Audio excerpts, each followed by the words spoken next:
كنا مرة مضت قد وقفنا عند الحديث 95، وهو يتكلم في قضايا تتعلق بالمقارنة بين زمانين وبين حالين وبين وضعين، وضع كان الناس فيه على أحسن وأجمل وأرقى ما يكون الدين وما تكون أمانة اليقين، فكانوا كما عبر النص قال هذا الزمان كثير فقهاؤه قليل قراؤه، تحفظ فيه حدود القرآن وربما تضيع حروفه، قليل من يسأل كثير من يعطي،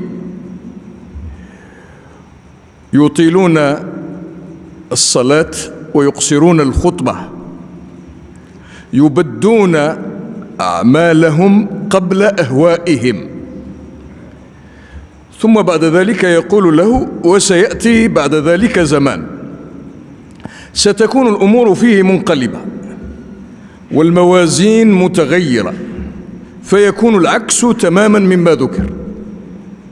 قال يكون كثير قراؤه قليل فقهاؤه، تحفظ فيه حروف القرآن تضيع حدوده، كثير من يسأل قليل من يعطي، يطال في الخطبة يقصر في الصلاة، تبدى الأهواء قبل الأعمال.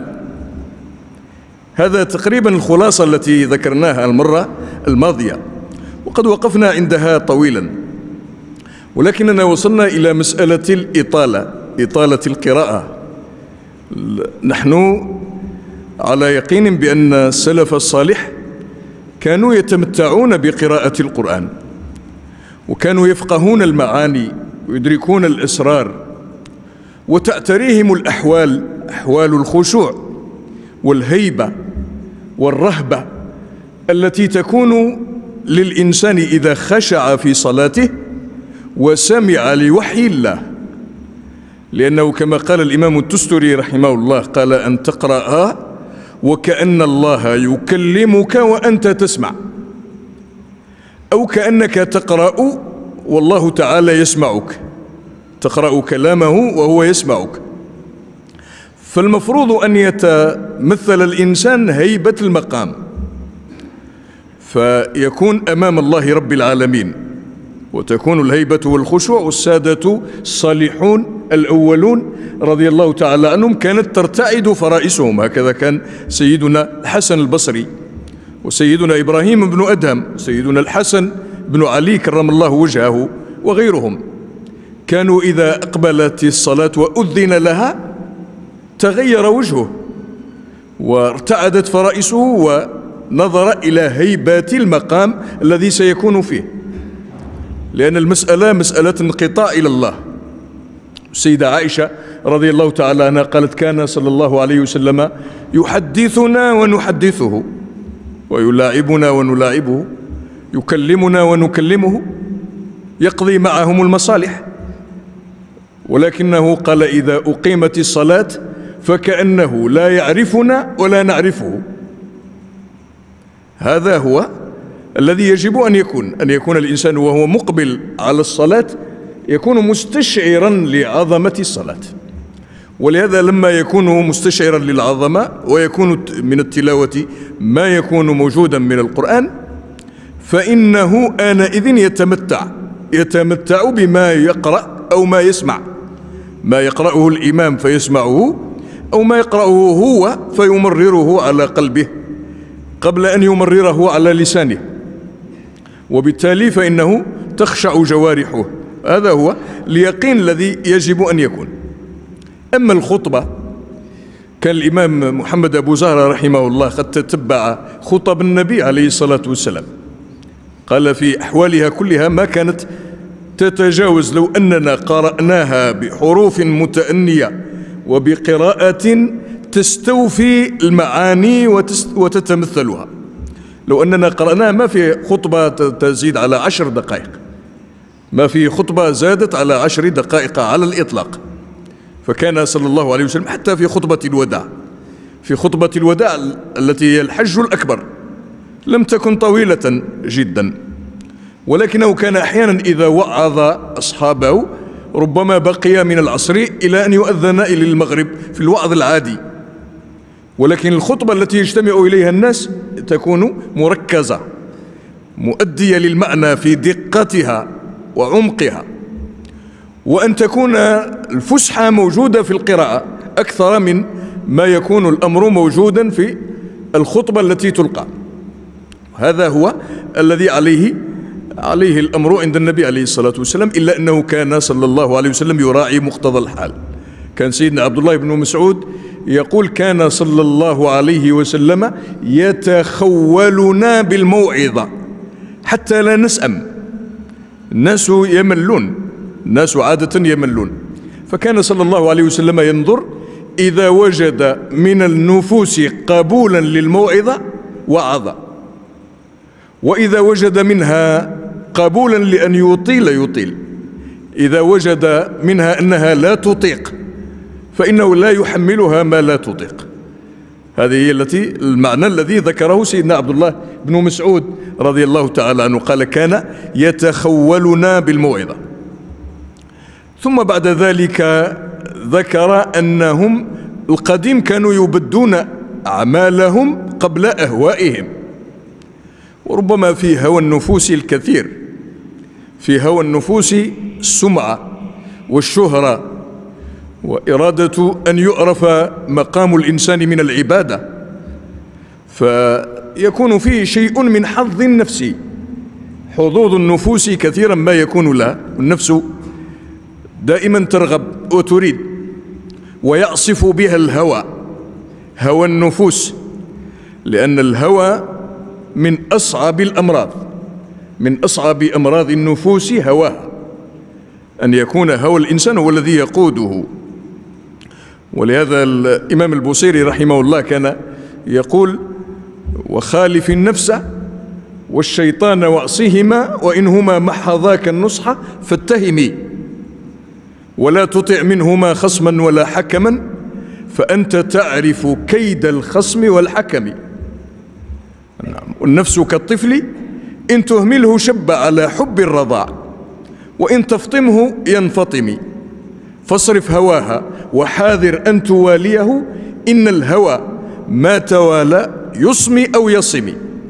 كم حسنت لذة للمرء قاتلة من حيث لم يدري أن السم في الدسم.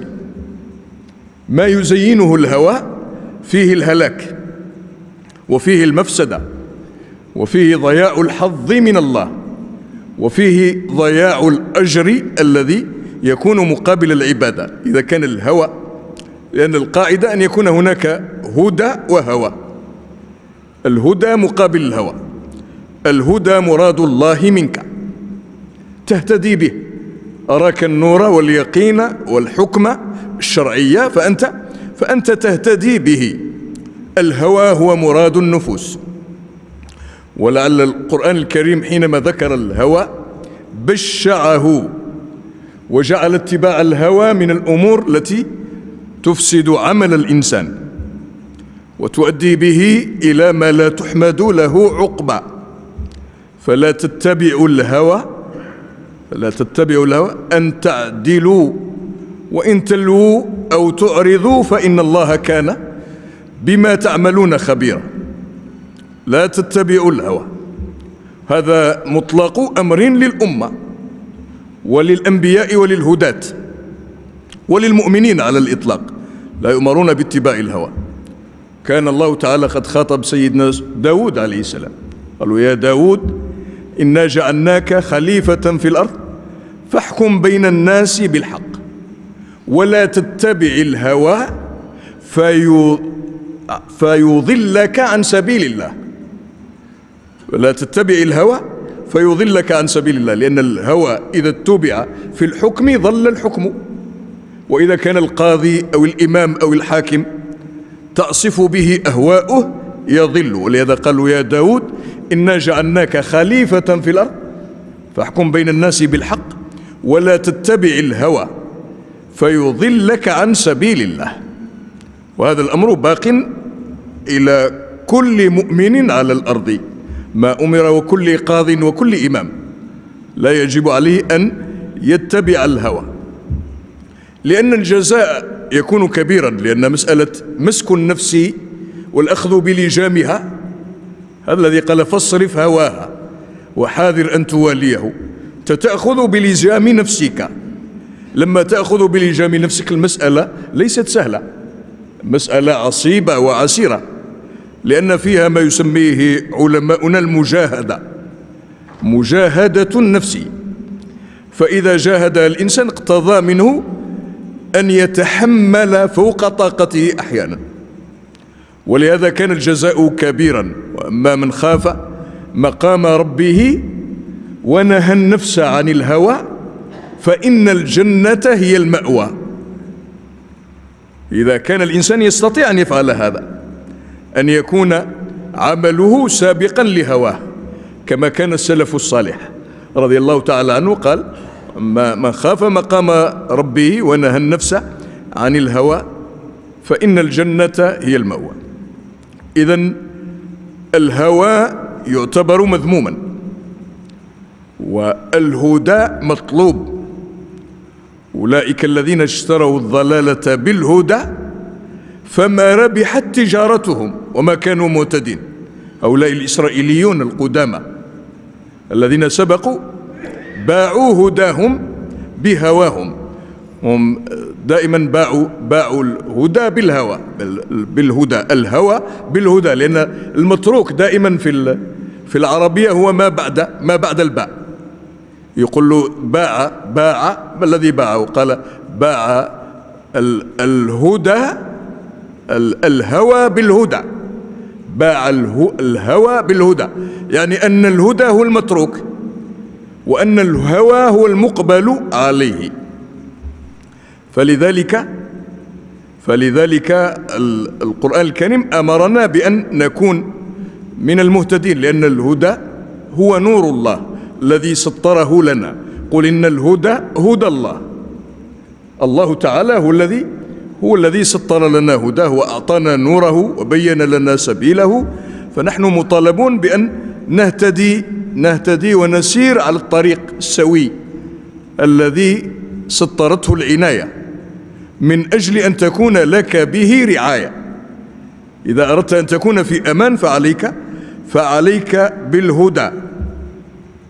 والناس ما منعهم أن يؤمنوا إلا أنهم يتبعون أهواءهم، ويزين لهم الشيطان أن يكونوا مع الهوى في ضلالة وفي نكسة وفي انحدار وفي زلل وزيغ. هذا الذي يقع عادة في الأمة أن يكون ذلك.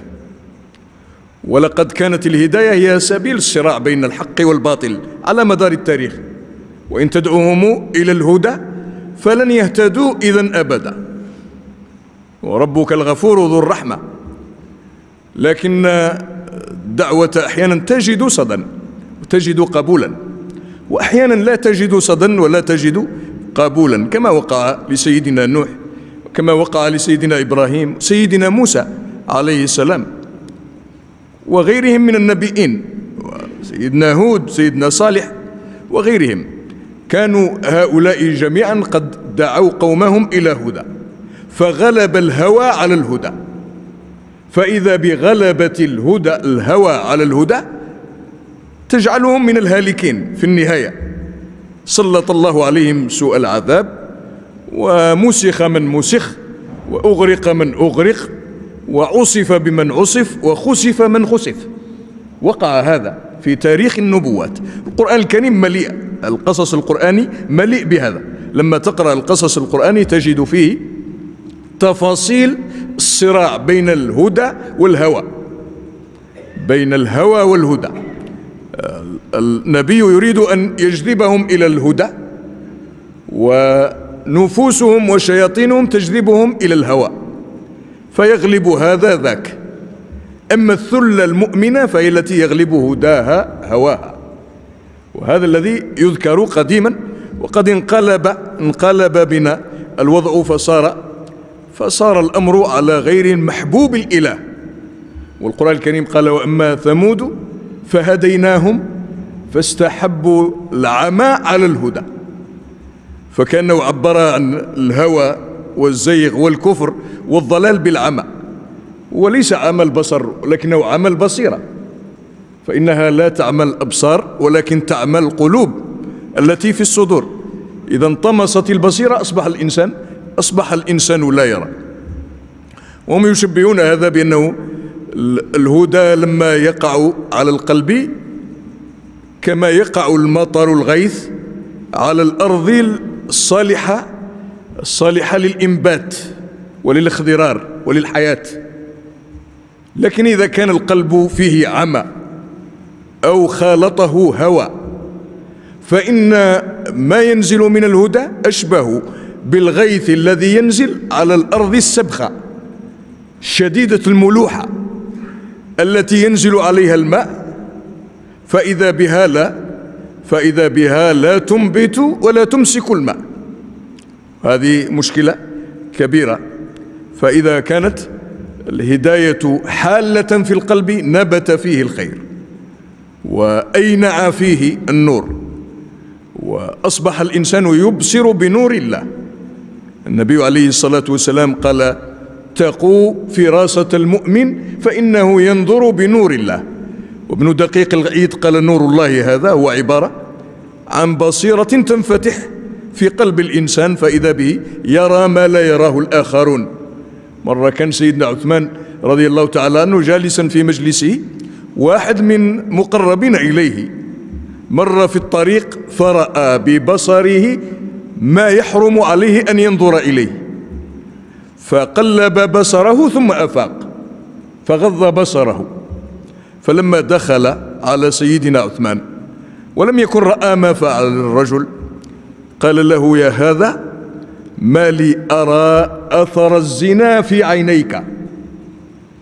قال له: يا أمير المؤمنين، هذا أيام خلافة سيدنا عثمان، قال له: يا أمير المؤمنين، أنبوة بعد رسول الله؟ هل هذه نبوة بعد النبوة؟ أنت يوحى إليك كيف عرفت؟ قال له: أما سمعت قول النبي عليه الصلاة والسلام: اتقوا فراسة المؤمن فإنه ينظر بنور الله. هذا هو جواب المعنى الذي يراد. إذن هذا الحديث ذكر لنا المقارنة بين الزمان والزمان، ويا ليت الأمة تعود إلى ما كان عليه الزمان الأول. كان سيدنا مالك دائما يقول في مجلسه: لا يصلح آخر هذه الأمة إلا بما صلح به أولها. فالذي صلح به أولها هو ما ذكر في الحديث ابتداء، والذي ظل به آخرها هو ما ذكر في الحديث انتهاء. لأنه ذكر بأن هؤلاء الذين يأتون في آخر الزمان يكون الزمان فيه كثير قراؤه قليل فقهاؤه، تحفظ فيه الحروف من القرآن وتضيع الحدود، قليل من يعطي كثير من يسأل، يطيلون الخطبة ويقصرون الصلاة، ويبدرون بأهوائهم قبل أعمالهم. هذا وصف آخر الزمان، أهل آخر الزمان. أما الأولون كانوا على العكس من ذلك، كانوا وقافين عند حدود الله، وكانوا قد فهموا الدين على حقيقته، وأينعت نفوسهم وتنورت قلوبهم، واجتهدوا في عبادة ربهم وخشعوا وآمنوا واتبعوا وانسلكوا، فكانوا من الناجين.